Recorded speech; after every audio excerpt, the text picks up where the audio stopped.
Hello, everyone. Welcome back to another episode of the Aleph Zero Podcast. In today's episode, we'll sit down with Syncra to discuss the role of decentralized autonomous organizations, known as DAOs, in the Web3 landscape and how this promising project aims to create new tools with which online users can create their communities. I'll be joined by Syncra's very own Przemek, affectionately nicknamed Kodiak. Hi, Przemek. Great to have you here. Hey, thank you. Thank you very much. Yeah, let's start with a short introduction of your background, to give our listeners a glimpse into who you are, what you're up with Syncra. Yeah. Sure. So, as you mentioned, my name is Przemek. I'm a founder and CEO of Syncra. Syncra essentially is modular DAO management platform, born on Aleph Zero. My story is kind of like, I would say, typical as any other tech developer guy who started with Web3. I started as a Web2, software developer, quality engineer, etc. Just vibing around various projects. And 2018, something around that, I started getting interest in crypto space. First as trader, etc. But very shortly, I decided to dedicate my career towards Web3, where I started not so long ago, almost 2 years ago, 1.5 years ago, joining the company which built wallet as a service provider. So essentially, that was an API which allows protocols to integrate in very seamless way for the users interactions with more than 30 blockchains. So this really opens my mind and my eyes. We all know the UX of current blockchain like MetaMask, etc. So this is a bit terrible. So how can we improve that overall?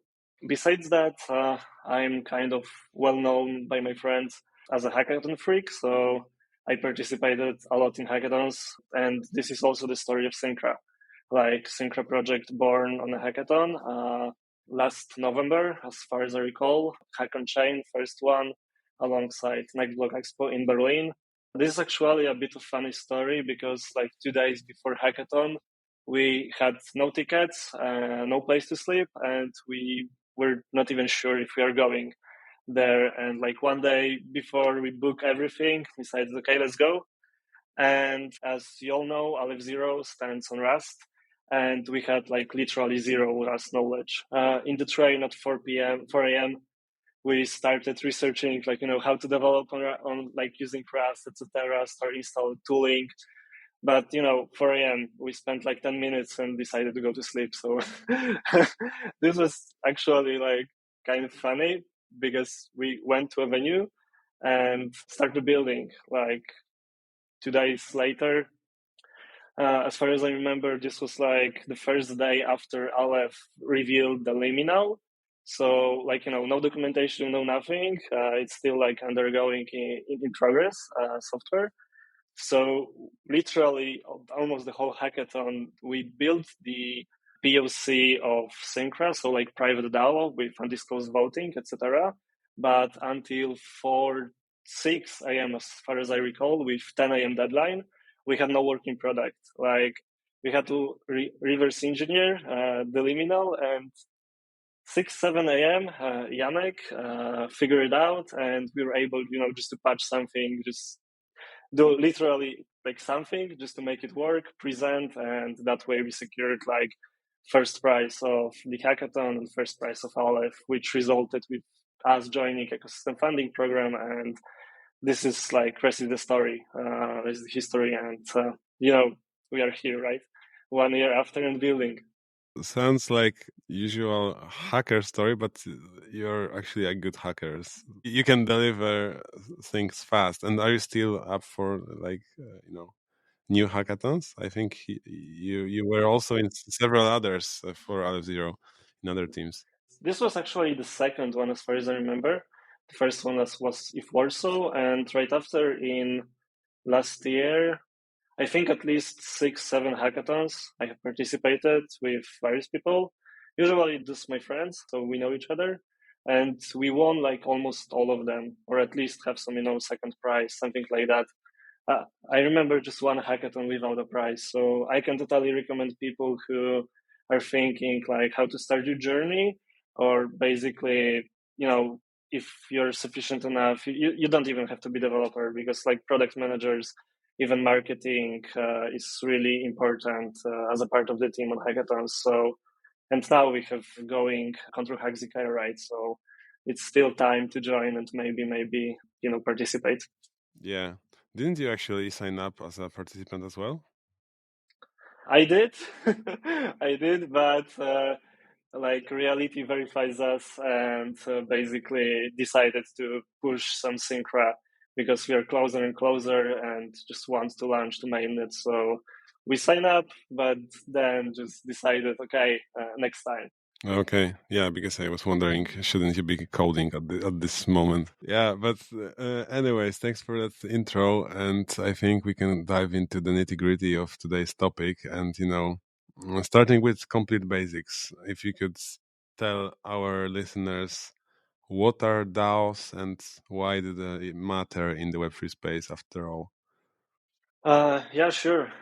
So, I mean, DAOs like stands basically for Decentralized Autonomous Organization, and I personally like to split like those three words into like separate and treat them separate, because like let's take decentralized, right? So it's like no single individual, like no single like entity basically owns it and controls it, right? So we don't have five guys in suits like executive board, something like that, who makes the decision on behalf of the rest of the guys, the rest of the company. Autonomous. So I understand this and I feel this like an organism which can self-organize. So we have some kind of an ecosystem which can organize themselves to cooperate. And also, what is kind of important in this part is that it's free from like any kind of jurisdiction, any kind of limitation. So there's no matter like where you're from, what are your beliefs, etc. You can like participate in the DAO.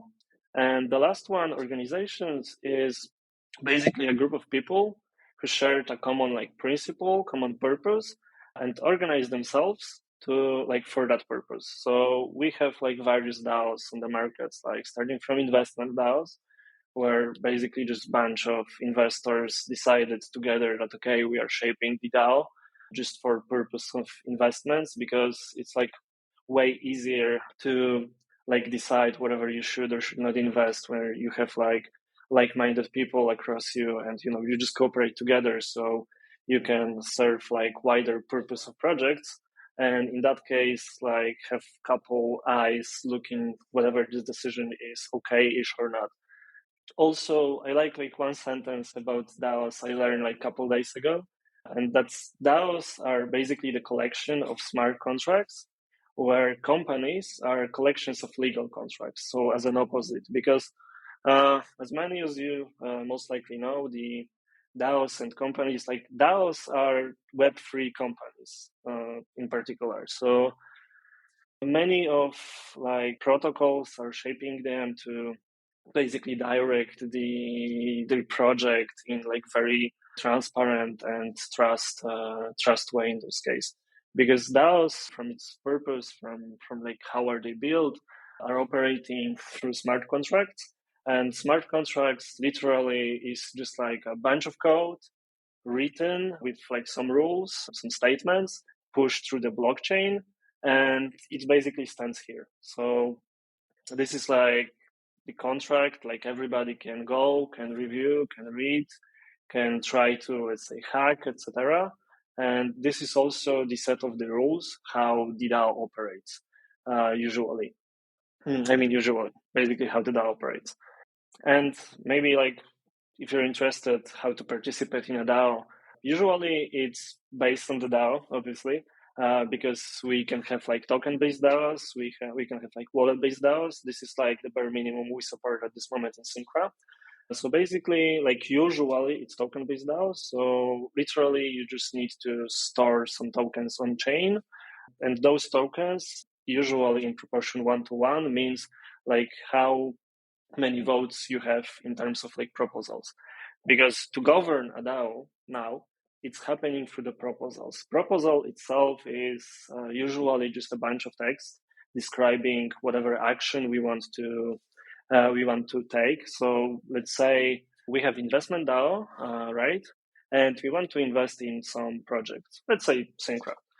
So this proposal itself will be describing the Syncra project, describing why we want to invest, what are the upsides of this investment, what we can earn, etc. I assume that's how it looks in investment DAO, to be honest.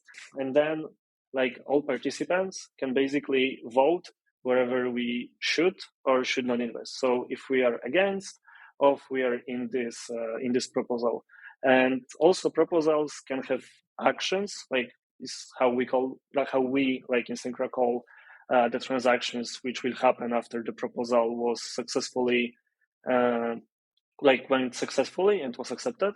And those actions will trigger, let's say, okay, we will send like 1 million of AlfZero tokens to a particular wallet. But not all proposals need to have actions. It can be like, something we like commonly agree on within the DAO. And what's also important in those cases is that in very typical Web2 world, let's say in like governments, when we choose the government, when we vote, we need to trust somebody that our vote will be counted and will be counted like, let's say in a proper way. So no something shady situation will happen and incidentally we will have like 1 million votes more in our voting.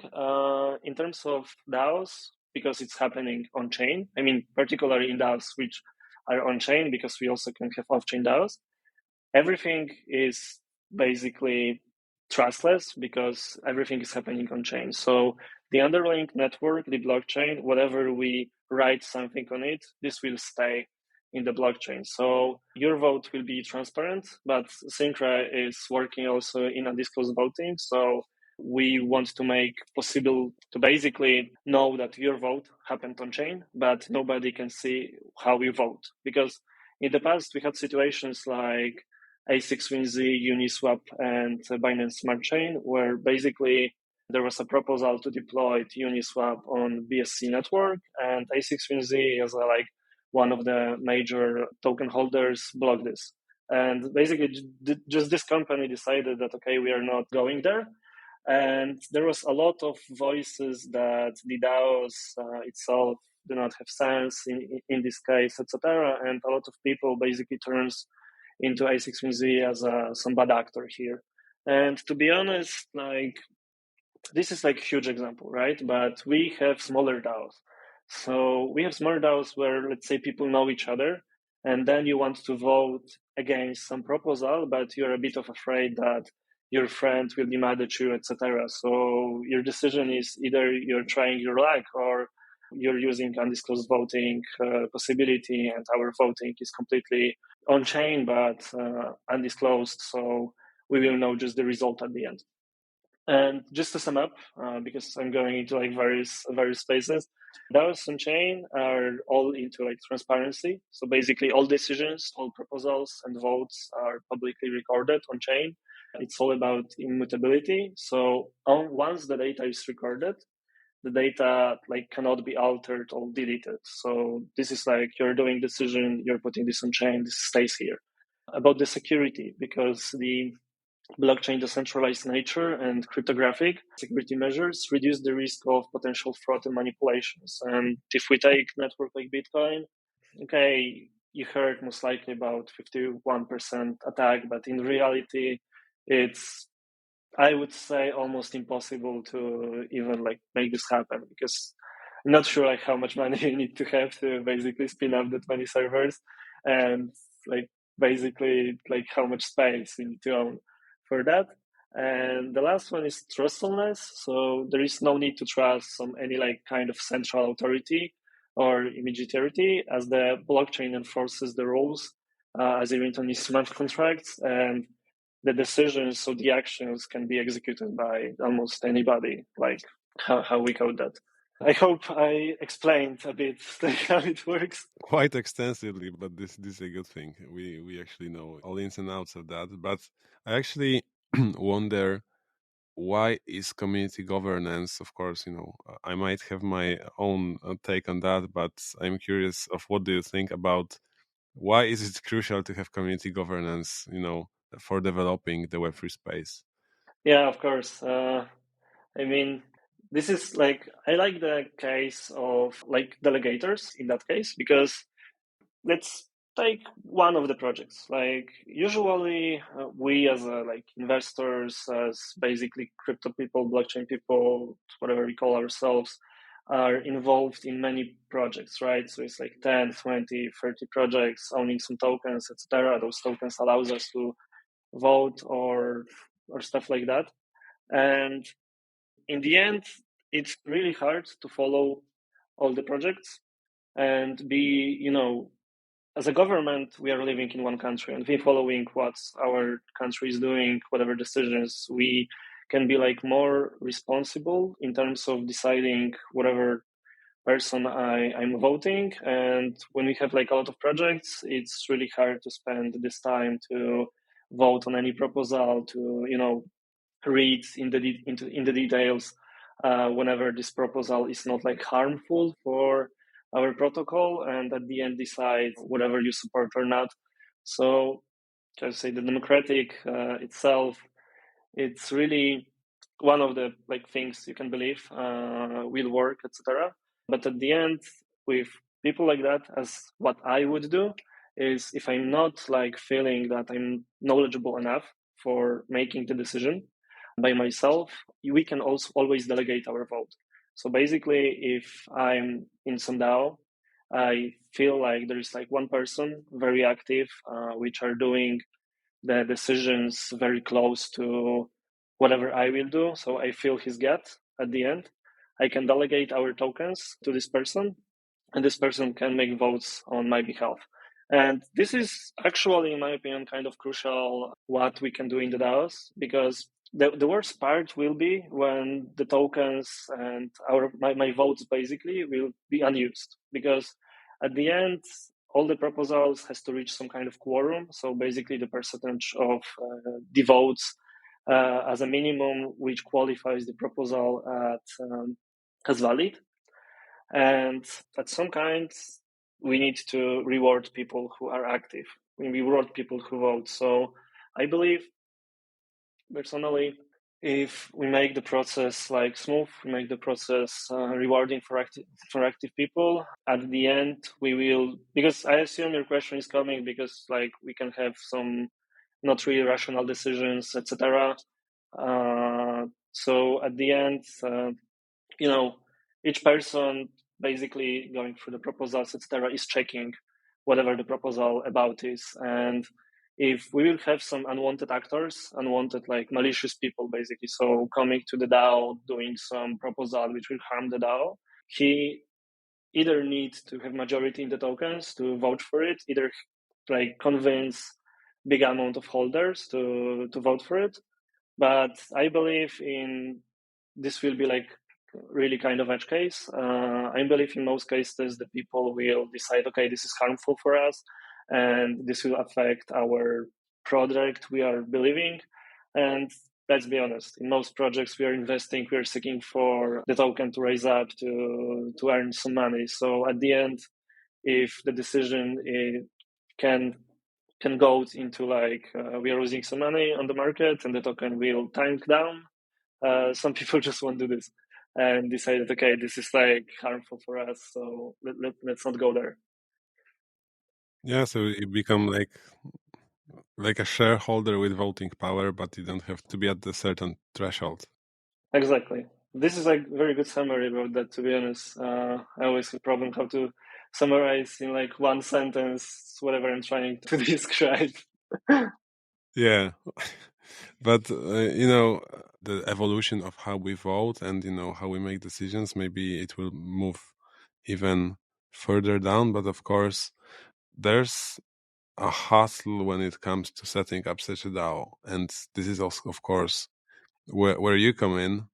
But What does it mean that Syncra is a no-code solution for building DAOs, and what's the process of establishing a DAO? What are the benefits of using Syncra, and all that?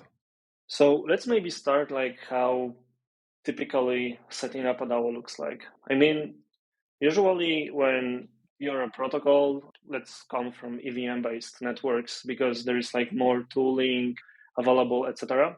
You go to the Open Zeppelin standard, take the governance, use that.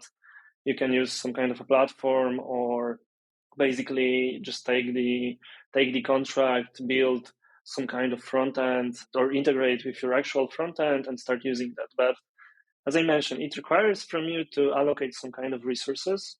So basically spend time, research that, invest in that. And for the smaller protocols, smaller projects, it might not be the case. So that might just go to the platforms like Aragon on EVM, but or Syncra, just like us on substrate-based network. Because on substrate-based network, so basically our case, there is no literally a standard as far as from my knowledge, or maybe some of them is research at this moment. But we are willing to be and just wants to be like the first company, the first project which creates like Open Zeppelins like standards, but for Ink language. And in our case, we are working on this right now. We spent let's say like a year, close to a year, like developing that, researching, translating those to the Ink. Also, we will audit our smart contracts, and at the end, we will open source them. Because Syncra and our platform is about to making things easier. So when you go to Syncra, you will spend like we are using like less than 5 minutes to set up a DAO when you go through our form. But to be honest, it can be less than 1 minute, basically. If you know the form, you can spin up your DAO in less than 1 minute.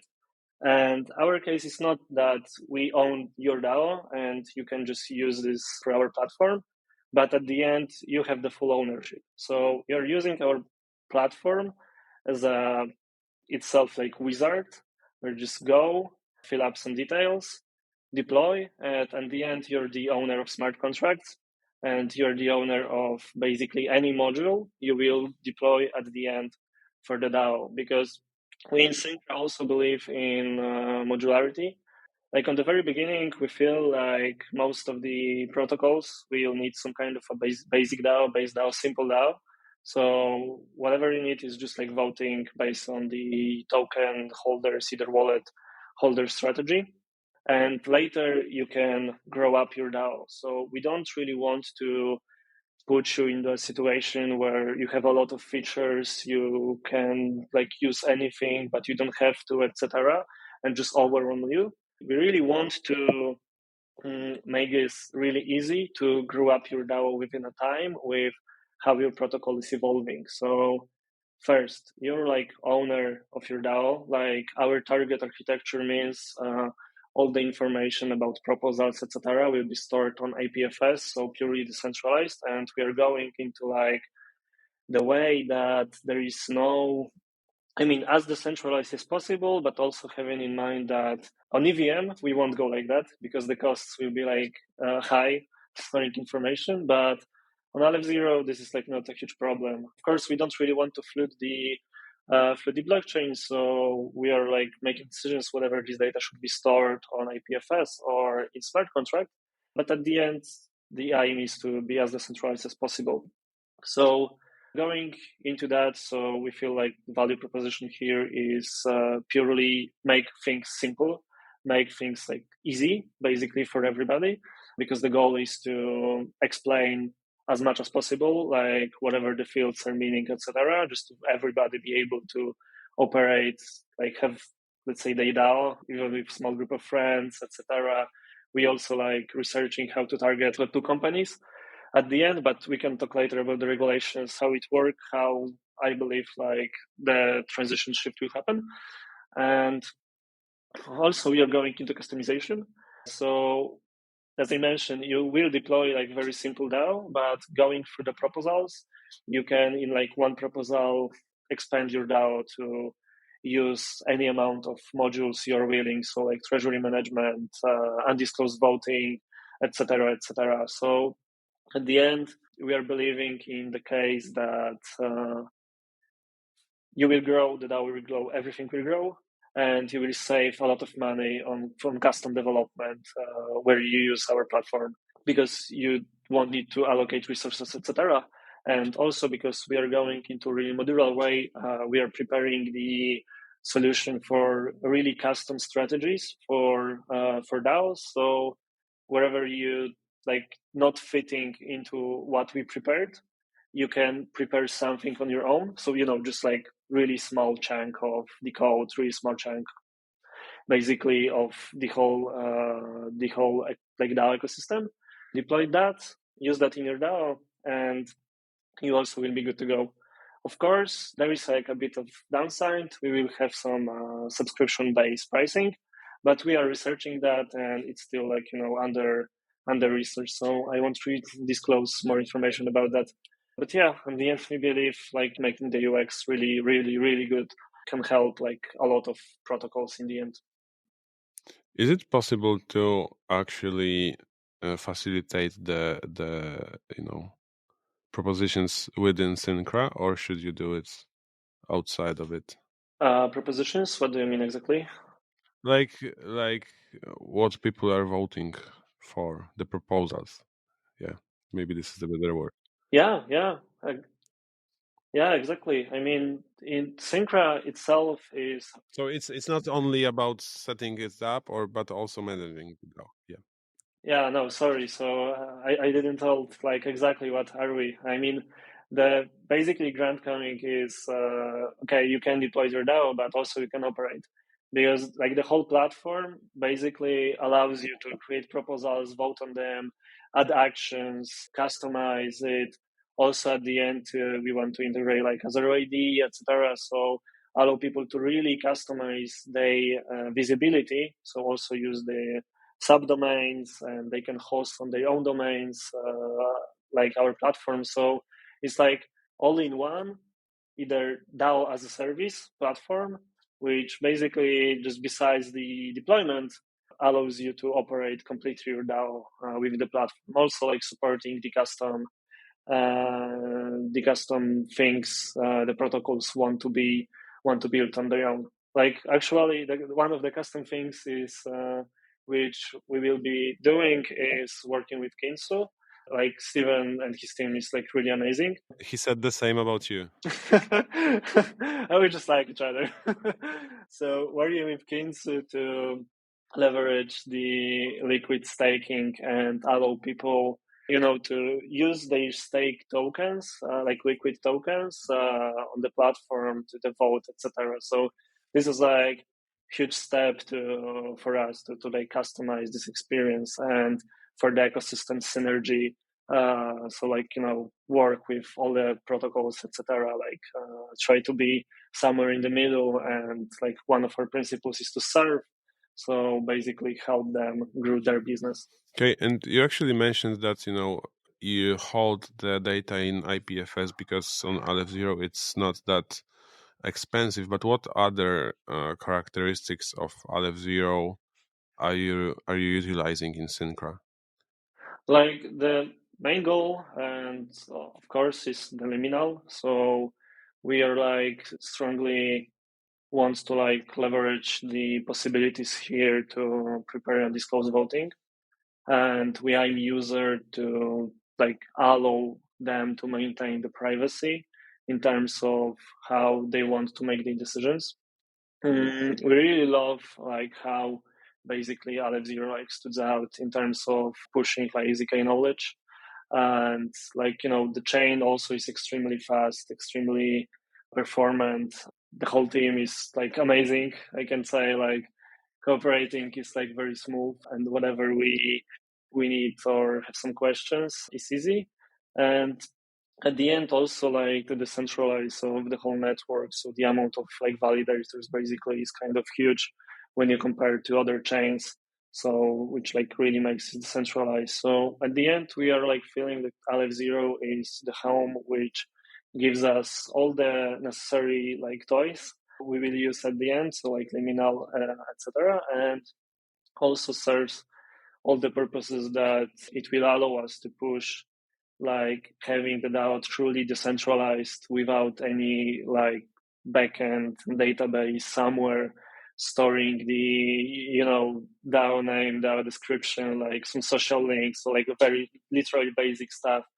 But we can literally just push it to the network because it will bring the cost to like some even not cents, even less. So it's not a huge biggie. Also in terms of like proposals, we will store on IPFS, just not to flood too much data to the chain. One thing got to my mind, like A0 is like won the parachain stuff. So to join as parachain, I'm not sure like how it is in motion or not, but we are also seeking some kind of possibilities to as because the principle of Syncra is like also to go to multi-chain and be multi-chain as from beginning. So we researching that a lot, but we are like trying to figure out, like, trying to research how we also can serve another networks within like the parachains ecosystem, Polkadot ecosystem, and like be there. So be, let's say, Rastar or Kusama, and still have the liminal and the possibilities of undisclosed voting. So how we can like bridge the votes, how we can do things like that. So we are also like really looking into that, and most likely after the big mainnet launch, we'll start working on this towards this. And what about the security risks involved with building, DAOs? How do you approach that? Biggest security risk, of course, here is smart contract, because like malicious smart contract or with some kind of bug can lead to losing like millions, and like millions is a kind of small amount in those terms, but like hundreds of millions, billions of dollars, which obviously we had like situations like that on in the past. And at the end, we are feeling that people are using standards. Why people are using OpenZapali standards, etc., because they have been like widely used. A lot of security researchers saw them, etc. They have been audited like widely by a lot of companies, and they are just safe at the moment of we are talking. Because with growing ecosystems, like people see new possibilities how to break something, but we really want to create the smart contract standard for governance for on Inc., which will be treated and known as an open Zeppelin, will be audited, will be widely used. So we are totally welcome any hackers to try to break this, because we prefer now at the state where it's like nobody is using that because we're still not live to break it as possible, then we go live. But although there, like as other companies is working, like Aragon, there will be possibility also to upgrade your contracts. So at the end, it's typically in security and basically using software works. Always patch your stuff, always have updated browser, etc. We try to maintain the same. And as I mentioned, like modularity is one of like key aspects of Syncra. So although also it's like when you use like smaller bunch of features, smaller bunch of contracts, you will be a bit more safer than if you use like wide amount of them. So like yesterday I heard like story of how one black hat hacked Microsoft, like Windows, basically using fonts. So this is like kind of interesting, like how you can leverage fonts into taking control of the system. So in those cases, if we won't have fonts, like you won't be able to control the system. But this is just like some kind of example. Also, in terms of maybe not really security risk, but risk in terms of DAOs, we are working on like mechanisms as modules. Of course, like if you don't want to use them, you don't have to prevent like unwanted actors within the DAOs. So if you can have like some whales, some people who basically just their purpose is to make bad for the DAO, to spam proposals, to do try to propose something which is really not great. And we are working on mechanisms as, for example, ABAX today revealed an article about their way of making a DAO based on the proof of staking, how it's done. So as far as I remember, they wrote something about whenever your proposal will be slashed with major, 90% of votes, there is possibility that you will lose your tokens, because this is purely something that's really wanted for the proposals. So we're also trying to tackle things like that and include those in our smart contracts, just to propose some system, some kind of system which will be really transparent to people, really reward those who are trying to make good, to are okay. You always can do not agree with proposal, but if the proposal is 90% rejected or 95, that means something is wrong with it. And yeah, I mean, also at the end, we'll be building some kind of reward system, so it's not pure security risk, but risk of operating DAO, but also trying to take the problem, the risk from various angles. Yeah, I think also those economic attacks on DAOs are kind of they are a risk, maybe not the biggest one, but I remember a year ago or 2 years ago there was a hack related to probably Ethereum or some other chain, and in the end the hacker obtained a large amount of money, which then was used in a DAO to to push some agenda. I can't recall the details, but still, if it's based on stake, that's it needs to be distributed. Also, as far as I remember, 2 months ago, there was a situation where hacker hacks some smart contracts, obtain a lot of millions from one of the well-known protocols, also I think on EVM. I don't recall the details. And his proposal at the end was to take over the company. It's a DAO. People can vote, right? I mean, this will be kind of a precedence in the ecosystem. I just need to go through this topic again and see how it's resolved, because I mean, at the end, it's really something stands out from what you typically see in the space, how everything is operates. Yeah, but also there are challenges around the legal operations of DAOs, because of course there are no traditional structures that determine the liability and accountability. So when laws regarding DAOs are finally in place, they are usually made by individual countries without overarching vision for international legal frameworks. So what is at least from what you're seeing, what is the position of current regulations around DAOs? And is there any way of enforcement there, or should there be? So that's actually a really great question. And to be honest, my take is that every country looks different, and not every country is actually ready now to welcome DAOs as a companies, because if we go back, DAOs basically can be a company, completely operating company, voting on the decisions of the proposals, and even paying the salaries through the proposals. So okay, we have proposal, we need to pay salary for all of the employees, and at the end, if you're this employee, how can you pay taxes for the salary? Estonia is pushing really hard into regulations and stuff like that, and they even have people from the government on Discord. So you as a protocol owner, etc., can go and talk with them on Discord to try to shape the law together to make it serve protocols and also make it serve the country at the end. So this is from my opinion, personal, some kind of a way how the governments can tackle that.